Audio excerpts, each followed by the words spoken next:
Okay, so hello everyone, I'm Quentin. I'm a PhD student at the University of Liège in Belgium, and I'm here to present you a new drowsiness database to help develop drowsiness monitoring systems. So the first question I need to answer is, what is drowsiness? Actually, it's a quite difficult question to answer. So in short, it's the state between awake and asleep. Drowsiness in itself is not a problem. You can be drowsy in front of a TV, but it becomes a problem when you're performing a critical task like driving a car or driving a train. The problem is that your body fights not to fall asleep when it should focus on the task, and this situation could lead to an accident with fatalities. Actually, the numbers are quite scary. Between 20 to 30% of fatal accidents are due to drowsiness.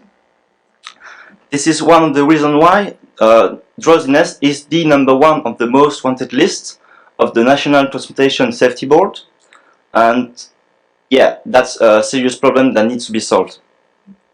So, what can we do about drowsiness? The first thing is to sleep well and sleep enough. That's the best solution you can do, and then you can develop some drowsiness monitoring systems. But for that, you need some data with a measure of drowsiness with ground truth. And these data are quite difficult and hard to find. And that is why here we share our own data under a new database called DROZY. So in our database, we managed to get 14 subjects in our laboratory protocol over 2 days. They performed 3 PVT tests, so psychomotor vigilance tests. It's basically reaction time tests of 10 minutes.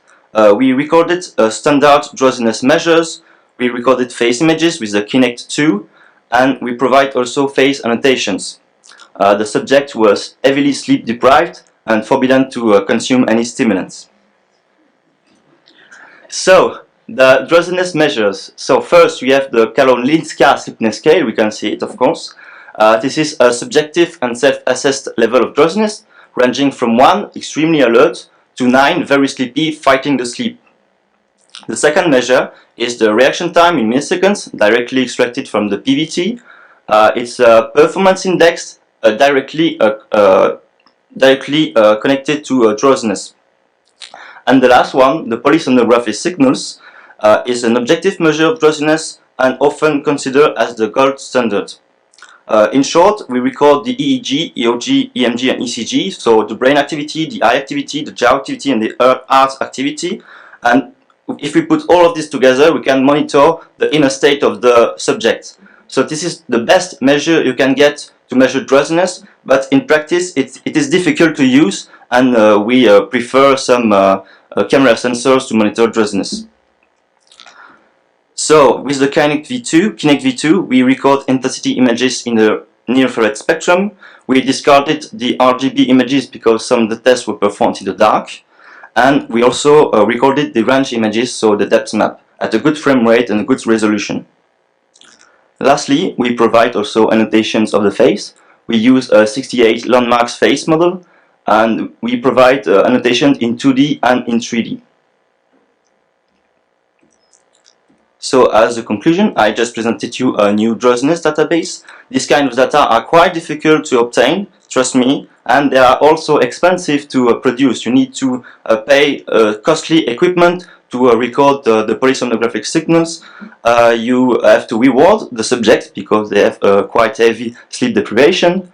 And this database is available for free on our website, drozy.ulg.ac.pe. And we also present some example of use in our paper and on our poster. Basically, it's a reaction time prediction 1 minute ahead based on ocular parameters purely from the data of our database. So thank you and see you after dinner.